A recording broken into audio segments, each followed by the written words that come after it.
स्वागत है आपका। आप देख रहे हैं बुद्धा's टीचिंग चैनल।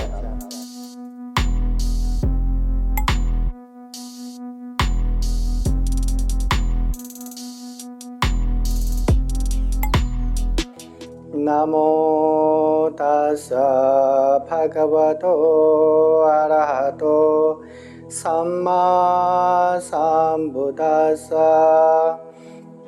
नमो तस्सा भगवतो अरहतो सम्मा सम्बुद्दस्सा। नमो तस्सा भगवतो अरहतो सम्मा सम्बुद्दस्सा। सद्धाधनं शीलधनं हिरियोतप्यं धनं सुतधनं च जागो मे पञ्यावे सतमं धनं। सर्वप्रथम महाकारुणिक तथागत भगवान बुद्ध को त्रिबार वंदना करता हूँ। महाकारुणिक तथागत बुद्ध द्वारा देशित सुआख्यात धम्म को त्रिबार वंदना करता हूँ। महाकारुणिक तथागत बुद्ध के आर्य श्रावक संघ जो सुपतिपन्न है, उन संघ को त्रिबार वंदना करता हूँ। परम पूजनीय बोधिसत्व डॉक्टर बाबा साहब आम्बेडकर और आज के कार्यक्रम में उपस्थित हुए श्रद्धा संपन्न बुद्धि संपन्न उपासक उपासिकाएं। सप्तरत्न आर्य धन में पहले गया श्रद्धा धन, फिर शील धन, फिर हीरि धन, फिर ओतप धन, फिर श्रुत धन और छठा है त्याग धन। त्याग धन बोले तो जो अपने पास है या जो अच्छे से कमा के रखा हुआ धन संपत्ति है, दूसरों के हित और कल्याण के लिए देना या दान देना, उसे त्याग कहते।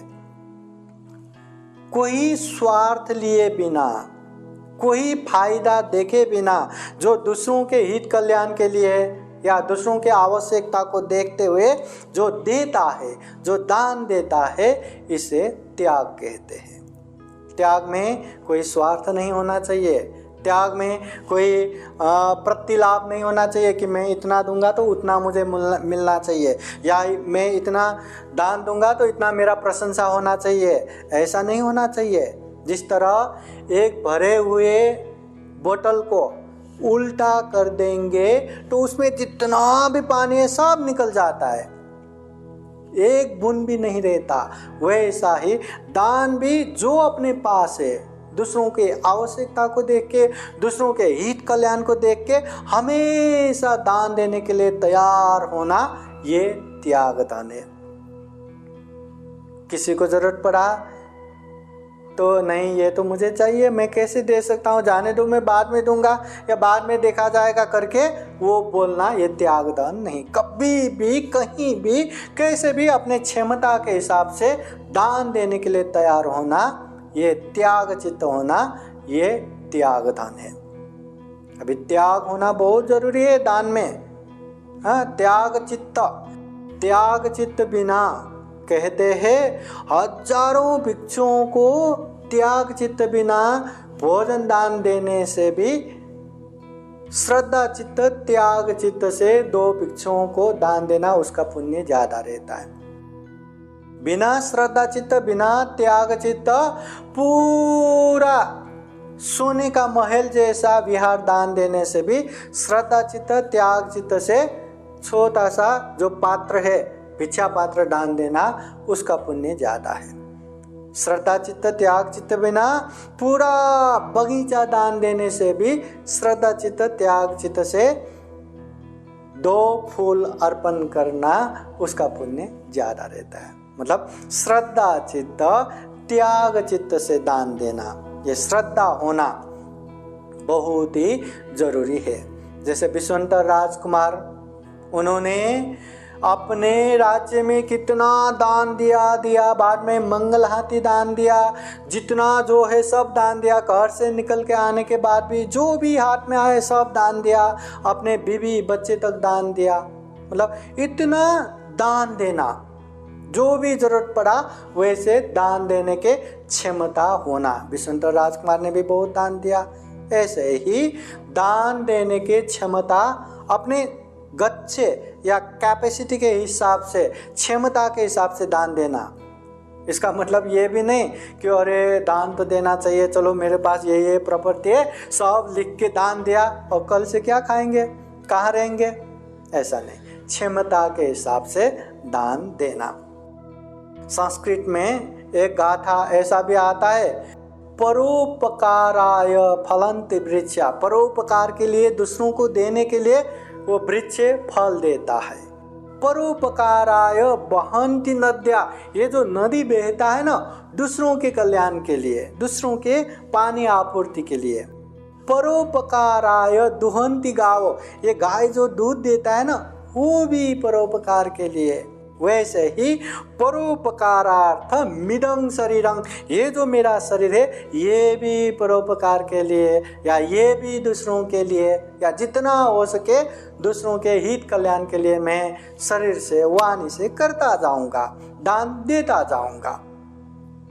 इस तरह हमेशा दान देने में क्षमतावान होना ये त्याग दान है। अभी दान देने के लिए 3 अंग परिपूर्ण होना चाहिए। एक तो दान देने की श्रद्धा होना चाहिए, उसके बाद दान देने के लिए कुछ न कुछ होना चाहिए, फिर उसके बाद दान लेने वाला होना चाहिए। दान, तथागत बुद्ध कहते हैं दुनिया भर के लोगों को देखा जाए तो 4 तरह के लोग हैं दान देने के हिसाब से। पहला है खुद दान देता है, दूसरों को दान नहीं दिलाता। दूसरा है दूसरों को दान दिलाता है, खुद नहीं देता। तीसरा है खुद भी नहीं देता, दूसरों को भी नहीं दिलाता। और चौथा है खुद भी देता है, दूसरों को भी देता है। तो उसमें सबसे अच्छा कौन सा है? बुद्ध कहते हैं जो खुद देता है, दूसरों को नहीं दिलाता, उसको वो दान के अनुभाव से भोग संपत्ति प्राप्त होता है, मगर परिवार संपत्ति नहीं मिलता। जो खुद दान नहीं देता, दूसरों को दिलाता है, दूसरों को दिलाया इसलिए परिवार संपत्ति मिलता है, मगर भोग संपत्ति नहीं मिलता। जो खुद भी नहीं देता, दूसरों को भी नहीं दिलाता, उसको परिवार संपत्ति भी नहीं, दान संपत्ति भी नहीं। दुनिया में जो दरिद्र होके, याचक होके, अकेले अकेले सड़क पे जो रहते ना, ऐसे ही लोग। और जो खुद भी देता है, दूसरों को भी दिलाता है, उसको भोग संपत्ति भी मिलना है, परिवार संपत्ति भी मिलना है, अपने परिवार भी होना है, धन संपत्ति भी होना है। इसलिए इन चारों में सबसे जो अच्छा है खुद भी दान देना और दूसरों को भी दिलाना। और दान में ये एक तरह से मांगना अच्छा नहीं कहते हैं। क्यों? अगर मांगा, वो देने वाले नहीं दे पाए तो उसको दुख होता है, और मांगा और मांगने वाले को नहीं मिला तो उसको भी दुख होता है। इसलिए दान मांगना नहीं चाहिए, ऐसा कहते हैं। और दान में भी विशेषतः 3 तरह के दान है, आमिष दान, अभय दान, धम्म दान। आमिष दान बोले तो हर तरह के चीज़, वस्तु, धन संपत्ति ये दान देना। अभय दान बोले तो अपने तरफ से किसी को भी दुख नहीं देना, तकलीफ नहीं देना।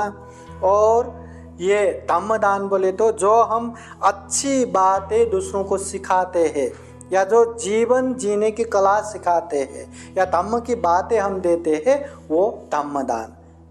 और इसमें से सब दानं धम्म दानं जिनाते, सभी दानों में धम्म दान श्रेष्ठ है, ऐसा कहते हैं। इसलिए ये ना समझे कि दान देना बोले तो मैं पैसा दान नहीं दे पा रहा हूँ, मैं ये नहीं दान दे पा रहा हूँ। नहीं, जो आप जानते हैं वो सिखाना भी बहुत बड़ा दान है, सभी दानों में श्रेष्ठ दान है। मगर अच्छे मन से सिखाना चाहिए, मैत्री करुणा से सिखाना चाहिए, और हित कल्याण के लिए सिखाना चाहिए। हाँ, ये बातें भी याद करना है। इसलिए दान में हमेशा त्याग चित्त से देने के लिए तैयार होना, क्षमतावान होना, कभी भी ना नहीं कहना, अपने क्षमता के हिसाब से दान देते रहना, ये है त्याग दान। और ये त्याग दान हमेशा होना चाहिए। एक चीज़, जो इंसान 10 रुपये दान देता है उसको 10 रुपये बराबर का पुण्य, जो इंसान 100 रुपये दान देता है उसको 100 रुपये बराबर का पुण्य, जो इंसान 1000 रुपये देता है 1000 रुपये बराबर, 1 लाख देता है 1 लाख करोड़ बराबर का पुण्य। ऐसा नहीं होता। जो श्रद्धा चित्त से, त्याग चित्त से दान देता है उसी हिसाब से पुण्य मिलता है। दान देते समय उसका मन में कैसे कुशल चित्त उत्पन्न हो रहा है उस हिसाब से उसको पुण्य मिलता है। हाँ, अब इसके विषय में एक छोटा सा कहानी भगवान बुद्ध के समय के आप लोगों को बताता हूँ।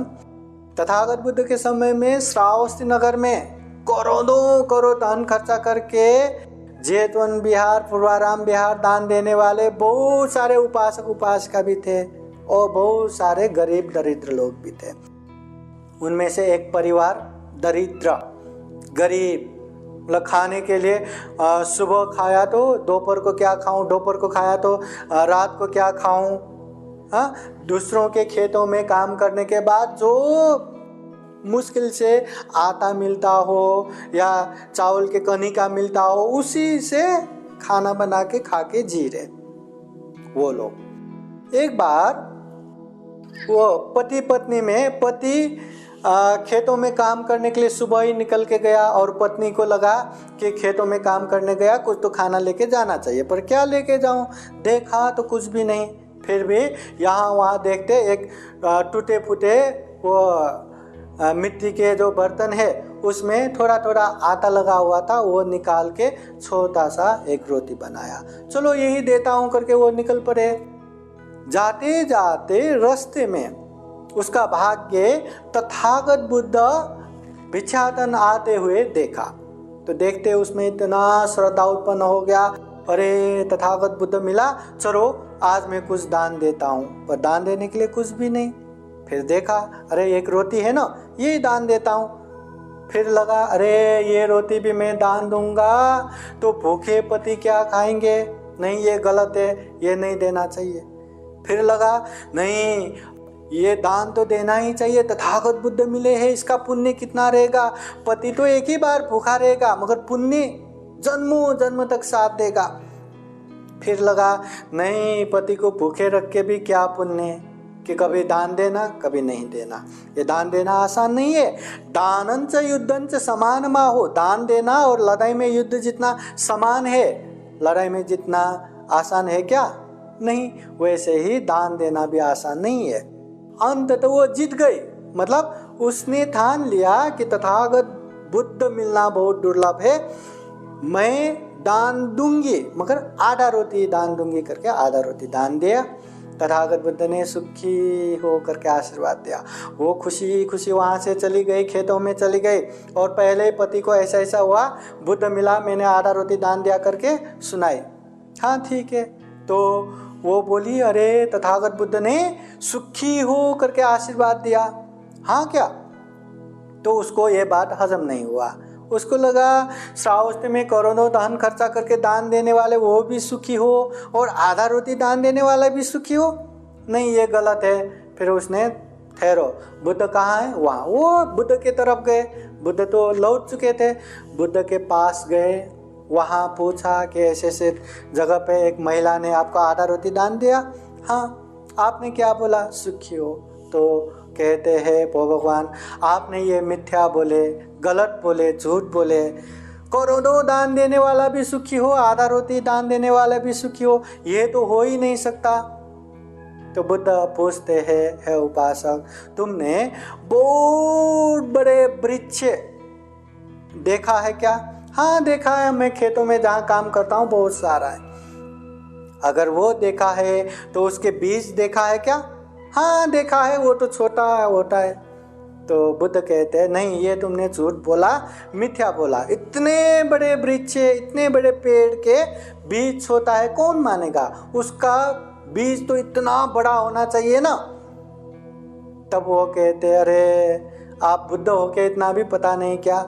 वो वृक्ष कितना भी बड़ा क्यों ना हो, उसका बीज तो छोटा ही होता है ना। बुद्ध पूछते हैं, छोटा ही होता है? हाँ छोटा ही होता है, छोटा ही होता है, छोटा ही होता है।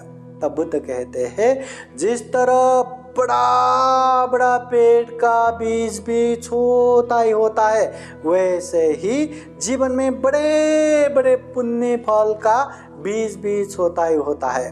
दान कितना भी छोटा क्यों ना हो, अगर श्रद्धा चित्त त्याग चित्त से दान देते हैं तो उसका पुण्य बहुत बड़ा रहता है। तो ये बात सुन के अच्छा ऐसा है क्या, मुझे क्षमा कीजिए करके वहां से चले गए। मतलब दान छोटा हो या बड़ा हो, थोड़ा हो या ज्यादा हो, श्रद्धा चित्त से त्याग चित्त से दान देंगे तो उसका पुण्य ज्यादा रहता है। इसलिए श्रद्धा चित्त होना चाहिए, त्याग चित्त होना चाहिए। तो त्याग चित्त से दान देना ही त्याग दान है। ये आर्य धन का छठा धन। साधु साधु साधु। बुद्धं नमामि, बुद्ध को नमन करता हूँ। धम्मं नमामि, धम्म को नमन करता हूँ। संघं नमामि, संघ को नमन करता हूँ।